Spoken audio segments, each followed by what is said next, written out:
सुनील गावस्कर ने बोला कि इंडिया की इतनी बुरी कंडीशन तो कभी नहीं हुई थी जितनी गंभीर के आने के बाद हो गई। अब सब यही कह रहे हैं कि गौतम गंभीर से प्लेइंग 11 तक सिलेक्ट करते नहीं आती। जब से गौतम हेड कोच बने हैं तब से ही इंडिया कोलैप्स कर गई। न्यूजीलैंड के सामने 0 मैच जीते, ऑस्ट्रेलिया के सामने 1 मैच और इंग्लैंड के सामने ही शायद 1 जीत के ही रह जाएगी इंडिया। गौतम ने केकेआर के कोच बुला लिए, रोको को रिटायर करा दिया, प्लेइंग 11 चुन ली और रिजल्ट ये है अभी। देखिए कहानी की शुरुआत 9 जुलाई 2024 को स्टार्ट होती है जब गौतम गंभीर को हेड कोच बनाया जाता है टीम इंडिया का। अब इन्हें हेड कोच इसलिए बनाया गया था क्योंकि इससे पहले केकेआर के मेंटोर थे, वहां पे इन्होंने 25 करोड़ रुपए में स्टॉक को खरीदा था। सब इनको क्रिटिसाइज कर रहे थे, बाद में केकेआर को ट्रॉफी जिता देते हैं। इससे पहले भी केकेआर में काफी कारनामे कर चुके थे। ऐसे में इनको हेड कोच बनाया गया जिसकी पूरी बात मैंने इस वीडियो में की, आप जाके देख सकते हैं, वीडियो आपको मिल जाएगी। तो जब इनको हेड कोच बनाया गया तो लोग कहने लग गए जब ये केकेआर में इतने अच्छे मेंटोर थे तो यहाँ पे हेड कोच बनने के बाद तो ये पूरी किस्मत ही पलट देंगे इंडिया की। अब एक तो इतनी कमाल की बातें किया करते थे, इतने बोल्ड स्टेटमेंट देते थे कि सबको लग रहा था कि टीम इंडिया में आएंगे तो टीम इंडिया को नंबर 1 पोजीशन में पहुंचा देंगे हर फॉर्मेट में, चाहे टेस्ट हो, चाहे T20 आए, चाहे ओडीआई, इंडिया नंबर 1 में ही हो जाएगी। हालांकि इंडिया उस टाइम भी नंबर 1 में थी तीनों फॉर्मेट के अंदर, लेकिन सबको लग रहा था कि गंभीर जब कोच बनेंगे तो नंबर 1 में तो इंडिया रहेगी ही रहेगी, लेकिन इंडिया बड़े बड़े टूर्नामेंट के फाइनल जीतेगी जहां पे इंडिया चोक कर जाती है। और बस सबको यही उम्मीद थी कि इंडिया नंबर 1 में तो है, लेकिन इंडिया पिछले 10-12 साल से ट्रॉफी नहीं जीत पा रही और ये ट्रॉफी का सिलसिला लगातार अब खत्म होगा क्योंकि गौतम अभी हेड कोच बनेंगे। अभी 11 साल बाद इंडिया T20I वर्ल्ड कप के थ्रू कोई ट्रॉफी भले ही जीत चुका है, लेकिन सबको लगा इंडिया WTC भी जीतेगा जो 2 बार से इंडिया नहीं जीत पाया। इंडिया 27 का वर्ल्ड कप भी जीतेगा, 26 का T20I वर्ल्ड कप भी जीतेगा, सब जीतेगा, सबको यही लग रहा था। और गौतम के आने के बाद एक्चुअली में लोग काफी ज्यादा खुश थे, लोगों ने इनको सेलिब्रेट किया था। बट होता क्या है, गौतम जैसे ही आते हैं पूरा अपना कंट्रोल ये हाथ में लेते हैं और इसके बाद ये विराट कोहली और रोहित शर्मा को श्रीलंका टूर के लिए बुला लेते हैं। विराट रोहित जिनकी जरूरत नहीं थी, जो रेस्ट में थे, उनको बुलाया गया श्रीलंका टूर के लिए और गौतम ने बोला हम 27 वर्ल्ड कप की तैयारी कर रहे हैं। अब देखिए एक तरफ इन्होंने ऐसा बोल दिया कि हम 27 वर्ल्ड कप की तैयारी कर रहे हैं और दूसरी तरफ इंडिया श्रीलंका से व्हाइट वॉश हो गई ओडीआई के अंदर। अब जैसे इंडिया श्रीलंका से व्हाइट वॉश होती है, लोगों के ओपिनियन बनने लगते हैं कि भाई ये क्या चल रहा है। हालांकि ये पहली सीरीज थी इसीलिए ज्यादा कोई कुछ कहता नहीं है, लेकिन इसके बाद न्यूजीलैंड आती है इंडिया और इंडिया को 3-0 से हरा देती है। अब न्यूजीलैंड इंडिया को 3-0 से हराई, वहां भी बात ठीक थी, बट इसके बाद हम बीजीटी हार गए 3-1 से।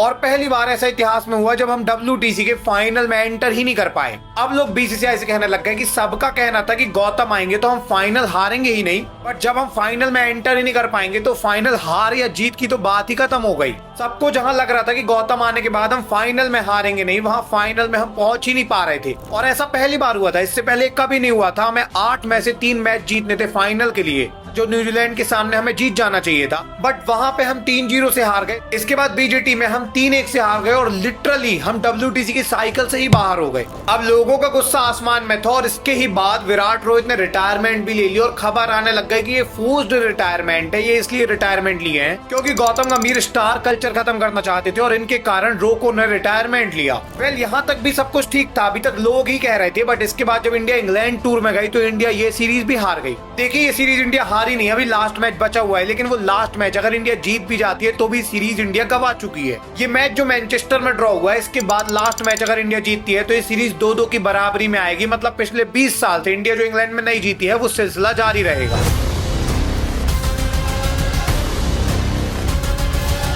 और अभी तक जो लोग गंभीर में भड़के हुए थे, ये लोगों से अभी लेजेंड में कन्वर्ट हो गया क्योंकि बड़े बड़े दिग्गज अब गौतम के सामने आके बोलने लग गए। सबसे पहले मैनचेस्टर में ड्रॉ के बाद सामने आते हैं सुनील गावस्कर और सुनील गावस्कर ने पता है आपको क्या बोला?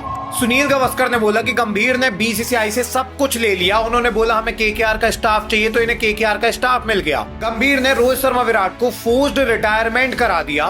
कैप्टन से ज्यादा पावर गंभीर ने होल्ड की, प्लेइंग 11 वगैरह इन्होंने बनाई और इसके बाद रिजल्ट अभी ये मिल रहे हैं। सुनील गावस्कर ने बोला कि पूरा अभी जो इंडिया सीरीज हार रही है, पूरा मैच हार रही है, वो पूरी रिस्पॉन्सिबिलिटी जाती है गौतम गंभीर के ऊपर। इन्होंने ये भी बोला कि इतनी बुरी कंडीशन इंडिया की आज तक नहीं हुई थी, मैंने इतने साल से इतिहास में देखा है, कभी इंडिया इतना बेकार नहीं खेली है।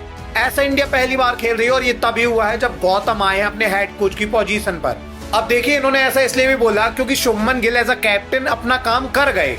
शुभमन गिल ने पूरी सीरीज में सबसे ज्यादा रन बनाए हैं, 4 सेंचुरी मार चुके हैं, ये लीड भी फ्रंट से कर रहे हैं। बट शुभमन गिल से ज्यादा इंपॉर्टेंट, सबसे ज्यादा पावर यहाँ पे होल्ड किए हुए हैं गौतम गंभीर। प्लेइंग 11 गौतम सेलेक्ट करते हैं, गौतम बताते हैं किसको कब बॉलिंग देनी है, क्या कराना है, कौन बॉलर खेलने वाला है। ऐसे में अगर टीम हार रही है तो पूरी रिस्पॉन्सिबिलिटी गौतम की ही बनती है और इसीलिए सुनील गावस्कर अब इन पर भड़क गए हैं। साथ में अभी तक जो लोगों को लग रहा था कि विराट कोहली रोहित शर्मा को शायद फोर्स करके रिटायरमेंट दिलाया गया है, वो लोगों को और ज्यादा क्लियर हो गया, क्योंकि सुनील गावस्कर ने ये भी बोला कि इन्होंने फोर्स रिटायरमेंट करा दिया रोको को, और इसके बाद भी पूरी पावर लेने के बाद भी रिजल्ट इनके ऐसे हैं, इसलिए यही दोषी हैं टीम इंडिया के डाउनफॉल के। अब देखिए, अगर लोग ऐसा कह रहे रहते तो कोई इस बात पे ध्यान नहीं देता, क्योंकि लोगों के ओपिनियन चेंज होते रहते हैं। लोग जो है वो एक मैच के बाद ही क्रिटिसाइज करना स्टार्ट कर देते हैं और कहने लग जाते हैं कि गौतम सही कोच नहीं, और ये हुआ भी था श्रीलंका सीरीज के बाद ही सब कहने लग गए थे।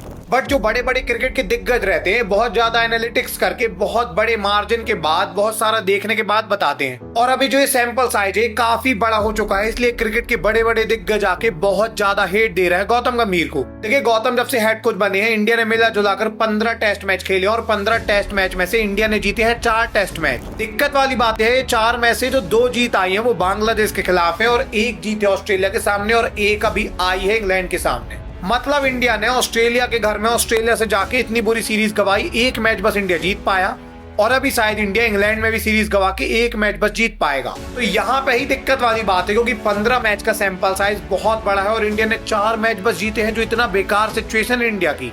क्रिकेट के कुछ एक्सपर्ट है, उनका ये भी कहना है कि गौतम गंभीर प्लेइंग 11 सेलेक्ट करते हैं और इनकी प्लेइंग 11 बिल्कुल भी सही नहीं थी।